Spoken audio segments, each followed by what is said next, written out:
Yes, indeed. Nothing like a couple of good tussles on stage to get the juices flowing, and the Republican debate from South Carolina did not disappoint. So we're once again left to pick up the pieces and decide if any candidate changed anybody's mind or punched their ticket to electable oblivion. Ted Cruz needed to throw more than a few haymakers to convince everybody he's the guy to beat Donald Trump. The biggest shot to his candidacy may have come in an offhand comment about New York, but is the Big Apple necessary for him to win the nomination? If you listened hard enough, you may have actually heard the sound of issues dropping from time to time. We actually heard the word taxes being invoked. Really, though, do any of these candidates know what they're talking about when it comes to your money? And it's all about money in the NFL. Fans and loyalties? Come on, you got to be kidding. Inside the locker room and the boardroom with a sports professor. Allow us to once again be the shining example of excellent talk instead of screaming fear. I'm Ed Berliner. We'll get it done. This is The Hardline for Friday, January the 15th. 2016.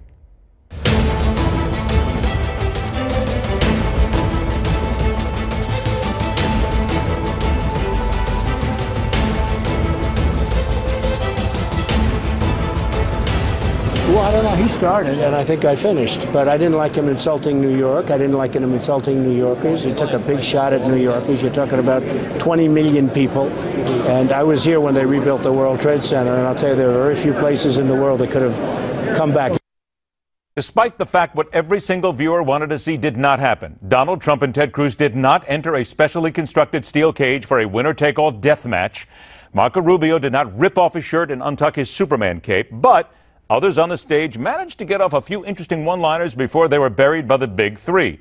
And we are still at a point in the Republican nominating process where the only thing stopping Donald Trump, it would seem, is the opening of the planet's crust and swallowing him whole.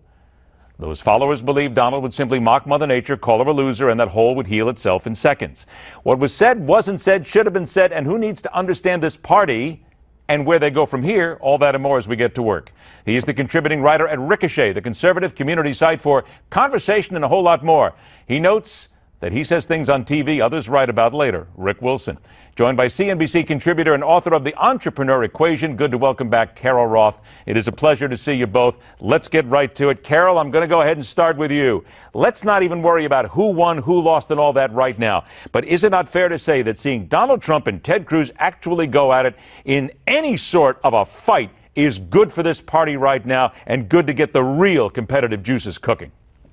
Well, I think the swimsuit competition would have been a little bit better, but absent the lucite heels and the bathing suits, yeah, I think that that's sort of what everybody wants to see. The funny thing, though, is that everything else aside, there's a lot of what they say that's actually very similar.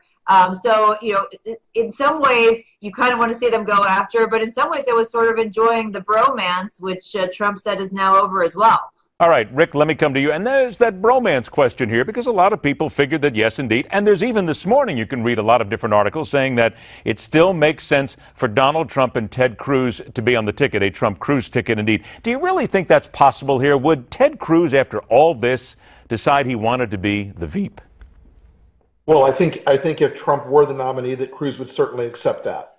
I think he would see that as a path to the White House that would be more sure, perhaps, than even the one he's on right now.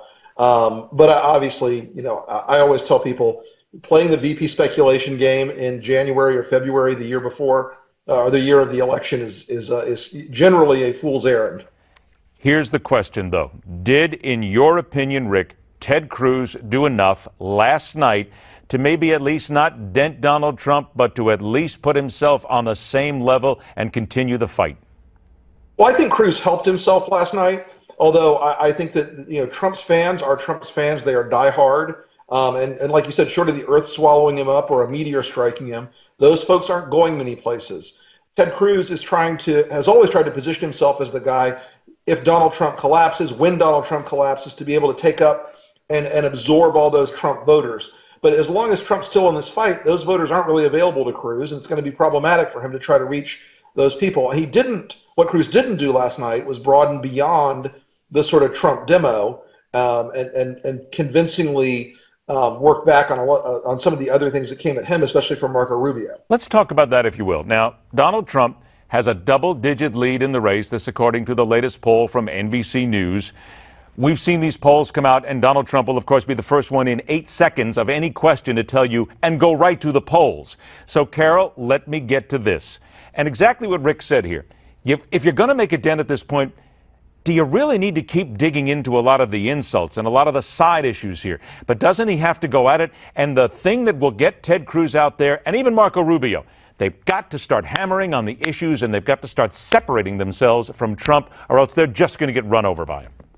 Yeah, 100%. I mean, I think that Cruz had a very strong showing last night. However, where he hurt himself, whether it's in the primary or if he were to get the nod in the general election, is that jab he tried to make at New York values. That failed miserably and really ended up making him look very bad, obviously to New Yorkers, but I think to a lot of people around the country. If you're going to be the president, you need to be the president of the United States, not just the states that you happen to like or agree with their quote-unquote values. Well, let me stop you there if I can, Carol. Let me stop you there if I can, because I grew up in New York. And I got to tell you, and you're in New York as well, I know what he's talking about. I know what other people feel about New York. I know how they don't get along with New York. They see it as this entity that runs all on its own and doesn't like anybody else. But let's put that aside for a second and put this into this whole New York values question. Is it not fair to say that he could just be thinking long term here?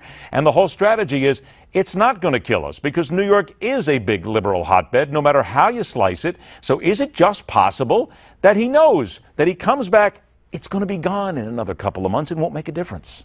But I think it's about the positioning, Ed. I think it's about that, well, if he's going to say that about New York City or New York State, what is he thinking about our state and our city and for those swing states? I just don't think that it positions him from a general election standpoint in a very positive manner. And I do think it's one of those sound bites because Donald Trump did answer that so eloquently. I mean, he rarely answers anything eloquently. This was a very eloquent answer from Donald Trump. I think that that's going to be one of those sound bites that stays with Ted Cruz should he move forward. Rick, let's talk about another set of sound bites here, and that's about the whole birther issue here, which frankly, I will say up front, I have looked at, I have talked to constitutional attorneys, I have researched it. I think this is one of the most ridiculous things that people are still talking about here that has no merit whatsoever. Now we have a Texas attorney has filed a federal case lawsuit in Texas that basically wants the Supreme Court to go look at this before we move any further. Will the birther issue hang around Ted Cruz's neck no matter what he does, and do you think this will cost him? Well, I think now that the bromance is over, Trump senses that this issue causes Cruz a lot of anxiety and a lot of agita, and I think he's going to continue to press on that. And so therefore it will stay in the message flow of this campaign, I think, for the next few weeks. And obviously, now that people, cranks essentially, but they're going to come out of the woodwork and start litigating this thing. And I think you're absolutely right. The issue is patently absurd, but the fact of the matter is it's out there. It's been in our bloodstream for a while now. And Trump was actually responsible for it being in our bloodstream after the 2008 election for a while by continuing to pursue this thing with Obama. But now it has become this shorthand for a way that Trump can get under Cruz's skin. And Cruz had a pretty good rejoinder on it last night, but it didn't dismiss the question completely. And unfortunately for Cruz, the part of the Republican Party that Trump occupies right now and that Cruz wants to take, those are folks who particularly find this message interesting and compelling. 2-minute warning. Rick, did Marco Rubio make enough points to step out, show he's the conservative, he's the guy that fits the mold, and to move forward and to challenge those two?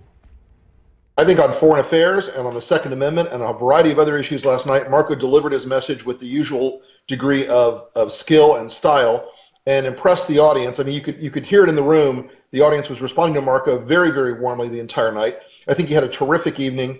And look, the undercard of last night's main debate was hypothetically going to be Bush going after Marco and Christie going after Marco, and you saw a little of that. But the fact that Marco ended the debate by taking Ted Cruz's skin off on a whole bunch of issues quickly and articulately, and left Cruz a little bit floored by the whole thing, was a very good night for him, I think. I think he's still in the... Carol, I got less than 60 seconds left. Is it now time for Jeb Bush? He won't. We know that. He's sticking around. But Jeb Bush, John Kasich, and Ben Carson to say farewell and go fishing. It is. In the Saturday Night Live skit with the flight attendants, they said bye-bye, and I think that's what you've got to say to Kasich, to Carson, and to Jeb with the exclamation point, bye-bye. Rick, 30 seconds. Do you think, though, that, and I saw you shake your head on that, but it's worth keeping Chris Christie around? You know, I don't think Christie has a real play after New Hampshire, and so he's going to keep punching in New Hampshire. He's trying to occupy the psychological space of being the big, the big tough guy like Trump. But he's far too liberal on a bunch of axes to really win much out of New Hampshire. And he's going to have a lot of trouble maintaining a campaign much beyond that. All right, there you go. We have to call it a day there. We'll come back. Carol Roth, Rick Wilson, thanks so much for joining us. We appreciate your time. We'll keep digging in. Let's let you dig in once again because the Newsmax poll continues. Who won this GOP debate? Go to newsmaxpolls.com. You tell us, and then we will talk about it right here. Now, has the American Muslim community made any headway in convincing people and politicians that they are here to help and they are not dangerous? We will talk to the woman who is leading that effort and see what's happening when we continue next on The Hardline.